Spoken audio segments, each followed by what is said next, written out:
So, May 2019 SAT scores are coming in today. It's Friday, the May 17th. Some of you guys might be very happy. I've been getting a lot of messages from people saying how happy they are with their score. But a lot of you guys, I imagine, are pretty disappointed. People are saying the curve's bad. They're saying that, the scoring was brutal. All these different things. They got so many more questions right than they did in March, but yet their score is the same or even went down. And I understand where you're coming from. I understand that you're mad. I understand that you could be frustrated, that you worked really hard in order to get a certain score only to be let down when the score comes in. I get that. I understand. I think that it's reasonable for you to be mad, rescore the SAT, recurve the test, and all these petitions that you might sign. I get it. I completely understand. But you cannot let this moment get in the way of your future progress on this test. You cannot get so bogged down in the pressure and the kind of, disappointment where it's easier for you to complain and to talk about how the College Board did a bad job instead of focusing inward on yourself and realizing, okay, where do I go from here? What's my next step? Not worry about my friend or this petition or these kids on Reddit. What am I gonna do next?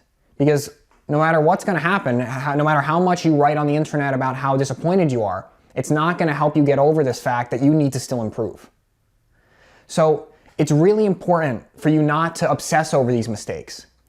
I don't want you to obsess over the score and say that it was a failure and say that you're done and I'm moving to the ACT or vice versa, because it happens regardless of the test. You have to reset. You have to take this day, May 17th, 2019, as the first day of your SAT progress, of the first day of your SAT journey when you're prepping. You can't let this get in the way of your future progress. I don't want any of you guys to be sitting here and you didn't get the score you wanted. That's expected, nearly. I know that's feeling better than everyone, of coming in thinking that you're gonna get this score and you turn up right here. That's the story of my life, honestly, from elementary school all the way even to college, even to my last semester, studying math. You expect one thing and then, guess what? You're disappointed. Don't let that get in the way of your progress though. And I've seen this happen countless times by people who are unwilling to face the fact that, I have holes in my game. I have weakness in my knowledge. I need to practice more grammar. I need to develop more fundamental knowledge of my lines. These things are the things that are going to get you a better score.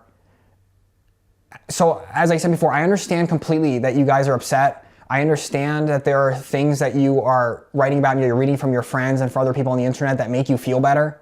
But remember, feeling better does not equate to doing better on the test. Channel this energy. I want you guys to channel this energy right now. And you're saying, I'm disappointed. I didn't get the score that I want. I really thought I was going to score 20, 50, 100, 200, 500 points better. Okay? You still have time. Almost all of you guys still have more time. If you're taking this right now, what are you, a sophomore, you're a junior? Think about the luxury that you have, that you're able to study all over the summer. For many of you, you're able to take August or October, or even November, maybe even December. A lot of you guys have so much time, and I just want you to remember not to waste it. This is just like any other practice test you've taken, just like any other practice section that you've taken. Yeah, you had to get to a testing center, you had to pay money, you had to travel, I get all that. But this is not the end, and I want you guys to remember this. Your SAT score is only one part of your application, and don't lose sight of that in this process. Because it's so easy to say, that's it, I'm doubling down. I'm gonna spend 8 hours a day working on SAT stuff from now until June or from now until August. Don't set unrealistic expectations only to let yourself down. I wonder if even a lot of you guys are just as worried about your own progress on the test and your own disappointments and your own personal goals. If you're not worrying just as much about them as you are about how your parents are gonna feel about this, or how your parents are saying that you're lazy, or you didn't work hard, or you didn't do this or that, or this is the reason why, or how come you can't be as good as your cousin or whatever. I get that too. And I think that that's actually, and you really need to take this in, it's an unhealthy way of thinking about this whole process. Everyone can always work harder. Everyone can always study longer. Everyone can always study smarter. Everyone could have given more energy and effort into whatever they were doing in order to get a better score. Don't dwell on the fact that it didn't happen in the past. Focus on trying to do better for the future.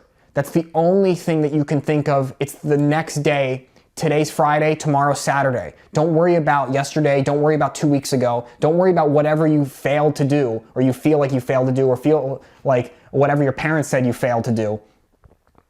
It's only you. It's only you. You're the only person that can figure this out. So I want you to take this energy. I want you to take this, whatever it is, positive or negative. For the kids that did well, great. You're at a certain score and you say, you know what? I think I can get another 50 points. I think I can get another 70 points. I think I can improve this part of my game that I know was weak on this test. Excellent. For those who didn't do as well as they wanted, guess what? You still can look at your results and say, you know what? I have holes in my game. I need to practice grammar more. You know what? I was lazy about dealing with my history passages. I was not that invested in worrying about how to solve some of these math problems. Oh, this is a stupid mistake. I shouldn't have got this wrong. Take that energy and channel it into a positive direction.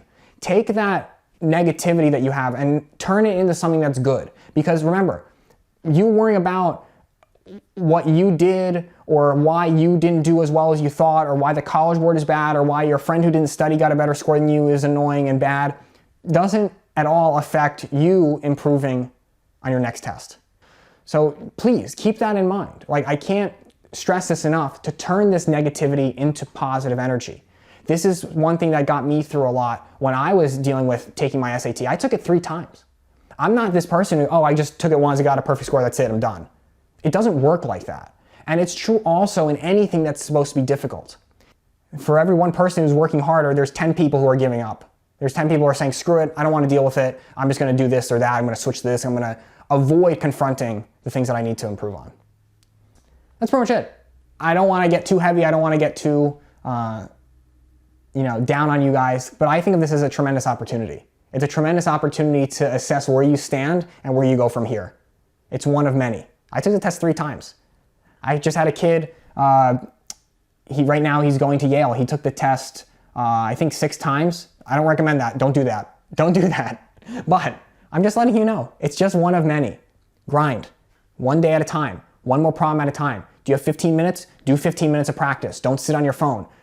Before you go to bed, read a little bit, even if it's 5 minutes. Practice and develop your skills. Do not say it's not worth it.